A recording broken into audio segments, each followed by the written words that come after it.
Halo semua, Assalamualaikum warahmatullahi wabarakatuh. Kembali lagi dalam kelas saya, kali ini dalam mata kuliah Etika Profesi Pariwisata.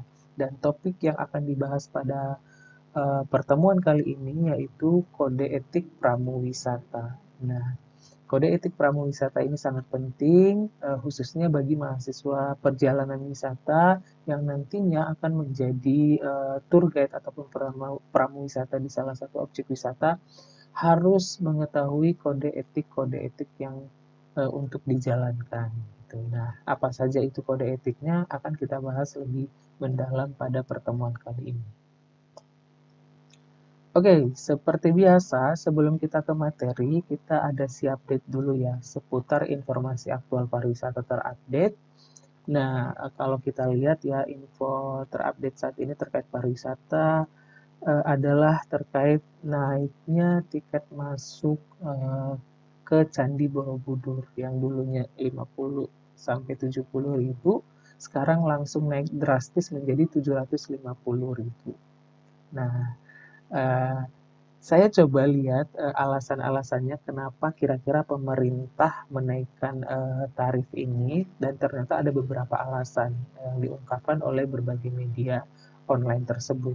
Seperti ada Detik News, Kompas, dan juga CNBC. Mereka ada dari beberapa media online itu menjelaskan bahwa alasan naiknya tarif ini yang pertama untuk pembatasan jumlah pengunjung. Nah, jadi uh, wisatawan yang akan berkunjung ke Candi Borobudur itu akan dibatasi kalau nggak salah 1.200 kunjungan per hari. Jadi tidak bisa banyak-banyak lagi. Terus juga alasan yang kedua untuk penataan. Nah, kondisi di Candi Borobudur memang terjadi pelapukan dan juga kerusakan di beberapa bagian, jadi akan dilakukan penataan. Sehingga perlu dana untuk penataan itu. Nah, terus yang berikutnya juga alasannya di Candi Borobudur akan diadakan tour guide, yang dimana setiap wisatawan yang berkunjung ke sana wajib menggunakan tour guide. Kalau dulu kan kita datang ke sana bebas mau menggunakan tour guide atau tidak. Nah, kalau sekarang diwajibkan, selain untuk tujuannya untuk menceritakan sejarah dari Candi Borobudur itu sendiri kepada wisatawan, dan juga tujuannya untuk meningkatkan sense of belonging wisatawan terhadap Candi Borobudur itu sendiri. Nah, jadi yang saya simpulkan dari berbagai media ya tadi itu alasannya itu, ketiga hal itu gitu. Cuman yang jadi pertanyaan adalah kenapa sedrastis itu? Ditambah lagi di media di berita online itu juga dijelaskan bahwa pemerintah sebenarnya sudah menyiapkan 6,8 triliun anggaran untuk penataan Candi Borobudur ini gitu. Kalau memang sudah dianggarkan, lalu kenapa dinaikkan ya tiket masuknya? Nah, itu yang jadi pertanyaan. Nanti kita lihat aja perkembangannya seperti apa, karena memang sangat banyak sekali komentar negatif ya terkait berita ini. Jadi kita akan lihat perkembangannya seperti apa nanti. Itu untuk info update pariwisata terkininya. Oke, di sini juga ada quotes sebelum kita ke materi ya. Ada quotes yaitu etika adalah mengetahui perbedaan antara apa yang berhak kamu lakukan dan apa yang benar untuk kamu lakukan. Gitu. Jadi maksud dari quotes ini adalah ada beberapa hal yang berhak kamu lakukan, tapi tidak benar untuk kamu lakukan. Ada juga yang benar kamu lakukan sebenarnya juga, tapi tidak berhak kamu lakukan. Gitu. Jadi dalam hidup ini banyak sekali hal-hal yang memang uh, menuntut kita untuk berhati-hati dalam berbuat sesuatu gitu. Nah, jadi maksud dari quotes ini itu kita harus memikirkan sebelum kita berbuat gitu loh. Apakah itu hak kita, apakah itu udah benar atau belum gitu. Jadi kita harus perhatikan. Oke, sekarang kita masuk ke materi. Sebelum kita lihat apa saja kode etik pramuwisata itu, kita lihat kembali apa pengertian dari pramuwisata. Ya, seperti yang telah kita ketahui adalah pramuwisata itu merupakan seseorang yang bertugas memberikan bimbingan, penjelasan, dan petunjuk tentang objek wisata Indonesia serta membantu segala sesuatu yang diperlukan oleh wisatawan. Nah, ini berdasarkan peraturan Menpar Postal nomor KM 82 PW 102 MPPT 88. Jadi pengertian dari prawisata itu adalah ya orang yang bertugas memberikan bimbingan, penjelasan, yang dan memenuhi segala kebutuhan yang diperlukan oleh wisatawan saat berwisata gitu. Definisi-definisi lain terkait pramuwisata itu banyak, kita bisa cari di internet, itu masih banyak. Oke, nah sekarang kita masuk ke kode etik pramuwisata itu sendiri. Nah, kode etik pramuwisata itu ditetapkan melalui keputusan Musyawarah Nasional 1 Himpunan Pramuwisata Indonesia atau HPI dengan keputusan nomor 7 Munas 1 10 atau X tahun 1988. Jadi kode etik pramuwisata itu munculnya dari tahun 1988 ya, di Munas. Nah, sekarang kita lihat apa aja itu kode etiknya.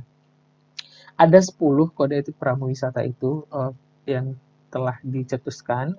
Nah, yang pertama kita lihat di sini adalah yang pertama, pramuwisata harus mampu menciptakan kesan penilaian yang baik atas daerah, negara, dan bangsa dan juga kebudayaan.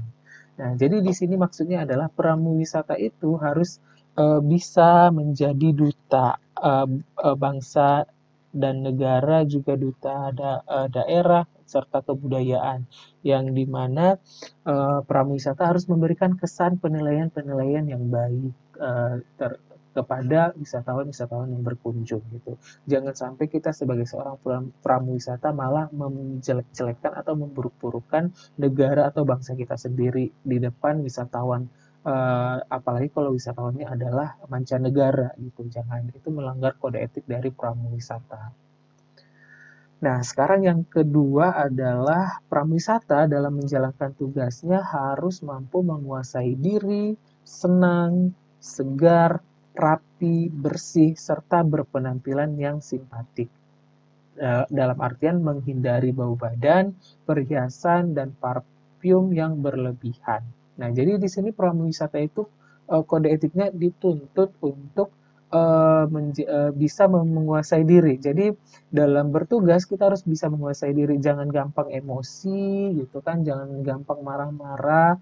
Ya, kita tahu sendiri ya, kerja pramuwisata memang gak gampang. Pada saat di lapangan pasti akan ada aja yang mengundang emosi kita, tapi pramuwisata itu dituntut untuk dapat menguasai diri, menguasai emosi. Selain itu juga pramuwisata dituntut untuk selalu kelihatan senang, segar, rapi, penampilannya harus menarik gitu, dan tidak bau badan, karena memang itu salah satu hal yang penting ya gitu, apalagi kalau kita pariwisata kan harus hospitality gitu kan. Jadi konsep hospitality di sini tuh muncul gitu loh. Jadi seorang pramuwisata harus rapi, segar, sehingga enak dilihat, indah dilihat gitu. Terus yang ketiga, pramuwisata harus mampu menciptakan suasana gembira dan sopan menurut kepribadian Indonesia. Nah, lagi-lagi seorang pramuwisata kode etiknya dituntut untuk selalu menciptakan suasana yang gembira. Ya, iya gitu kan. Orang berwisata pasti ingin untuk bersenang-senang gitu kan. Nah, jangan sampai kita membuat suasana yang gaduh gitu kan, suasana yang sedih di tengah-tengah orang yang ingin sedang jalan-jalan untuk mencari kebahagiaan atau kegembiraan gitu, jangan. Jadi kita harus menciptakan suasana yang gembira dan juga harus sopan menurut kepribadian Indonesia. Nah, Indonesia itu kan sangat terkenal akan sopan santunnya gitu kan. Jadi kita harus tunjukkan sebagai pramuwisata, kita tunjukkan kesopanan yang telah kita jalankan selama ini di Indonesia. Karena memang kesopanan di berbagai negara itu berbeda-beda ya. Jadi Indonesia khususnya sangat terkenal sekali akan sopan santunnya. Jadi semua yang sopan santun itu yang telah kita lakukan selama ini mulai dari kecil hingga sekarang, yang telah diajarkan orang tua kita, kita harus tampilkan saat kita memandu wisata gitu kan. Yang dimana contohnya sopan santun itu kayak berpakaian sopan gitu kan, selalu menegur, ngomongnya halus gitu kan. Jadi kita harus tunjukkan itu.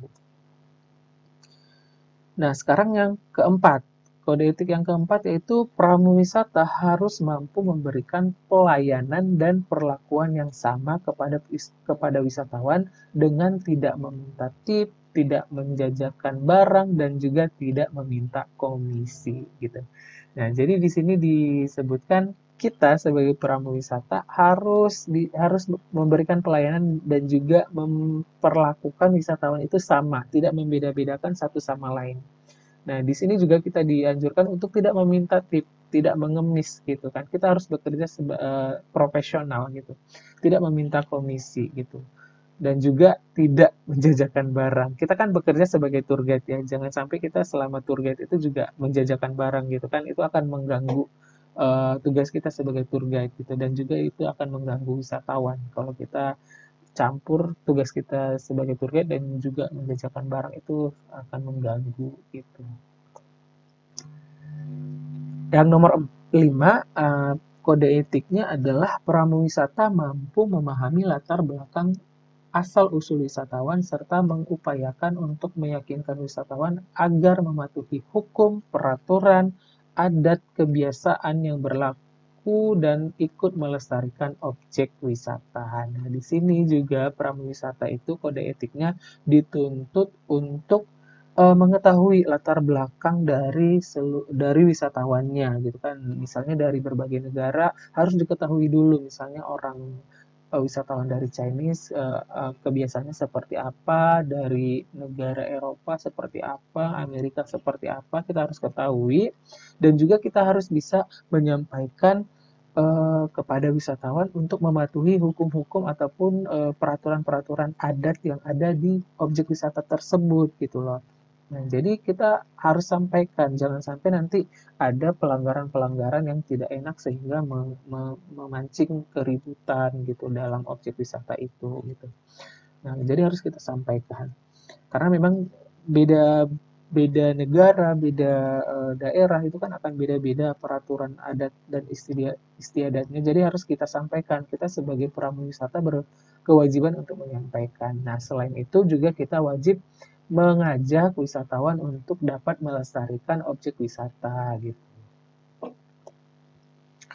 Oke, kode etik yang keenam yaitu pramuwisata mampu menghindari timbulnya pembicaraan serta pendapat yang mengundang perdebatan mengenai kepercayaan, adat istiadat, agama, ras, sistem politik sosial negara asal wisatawan. Jangan sampai kita mengundang pembicaraan-pembicaraan yang akan mengundang perdebatan gitu ya. Khususnya isu-isu yang sangat sensitif ya kayak kepercayaan, agama, adat istiadat ras gitu. Sistem politik itu sangat sensitif jadi jangan sampai kita membawa topik-topik tersebut saat kita memandu wisata gitu. Takutnya nanti akan ada yang tersinggung sehingga selama kita bertugas akan mengundang keributan gitu. Nah, yang berikutnya, yang ketujuh, pramuwisata berusaha memberikan keterangan yang baik dan benar.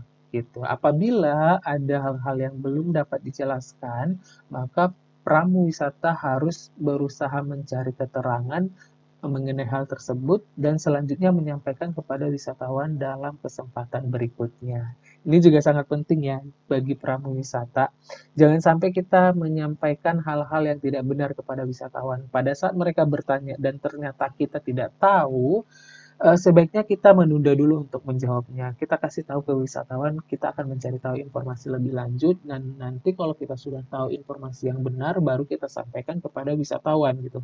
Jangan sampai kita mengada-ngada gitu, jangan sampai kita berbohong, mengada-ngada yang nanti akan menjadi informasi yang tidak valid kepada wisatawan. Jangan. Jadi kita harus menyampaikan itu yang benar. Informasi-informasi yang benar kepada wisatawan.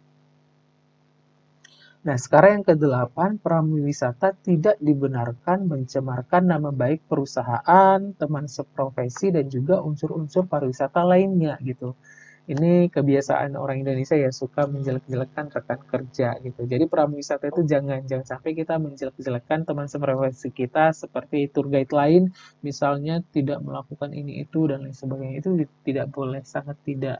Itu tidak boleh. Kode etik pramuwisata itu sangat diatur terkait hal ini. Jadi kita harus menghargai teman seprofesi dan juga unsur pariwisata lainnya gitu. Apalagi nama baik perusahaan, jangan sampai kita menjelek-jelekan nama perusahaan di depan wisatawan kita gitu. Nah, yang kesembilan yaitu pramuwisata tidak dibenarkan untuk menceritakan masalah pribadinya yang bertujuan untuk menimbulkan rasa belas kasihan dari wisatawan. Ini jangan ya, jangan sampai meskipun kita lagi galau, lagi sad gitu kan, jangan sampai kita menceritakan kepada wisatawan sehingga menimbulkan rasa belas kasihan. Itu nggak akan enak kalau misalnya kita lagi bertugas, suasananya haru, biru seperti itu, istilahnya kita terkesan meminta belas kasih, itu tidak profesional, itu akan menyalahi kode etik pramuwisata. Jadi selama kita bertugas sebagai pramuwisata, apapun masalah kita, sebaiknya kita tutup, kita jangan tunjukkan kepada wisatawan bahwa kita punya masalah gitu. Karena kita sedang bertugas sebagai pramuwisata harus profesional gitu.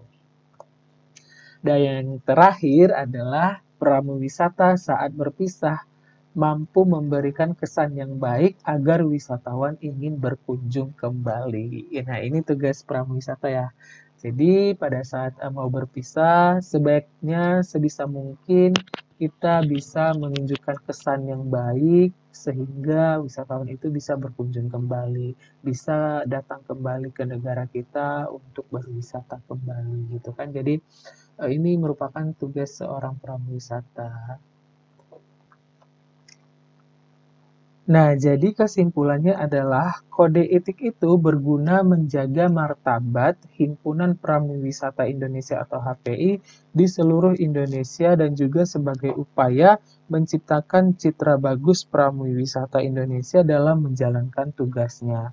Sekaligus yang wajib ditaati, dilaksanakan, dan mengikat anggota. Jadi, kode etik ini sangat penting, yaitu untuk menjaga martabat dan juga menciptakan citra bagus pramuwisata, sehingga dengan adanya martabat dan juga citra yang bagus, wisatawan yang datang berkunjung ke negara kita untuk berwisata akan merasa senang dan akan menghormati profesi kita sebagai pramuwisata. Oke, itu aja yang bisa saya sampaikan untuk pertemuan kali ini. Terima kasih. Assalamualaikum warahmatullahi wabarakatuh.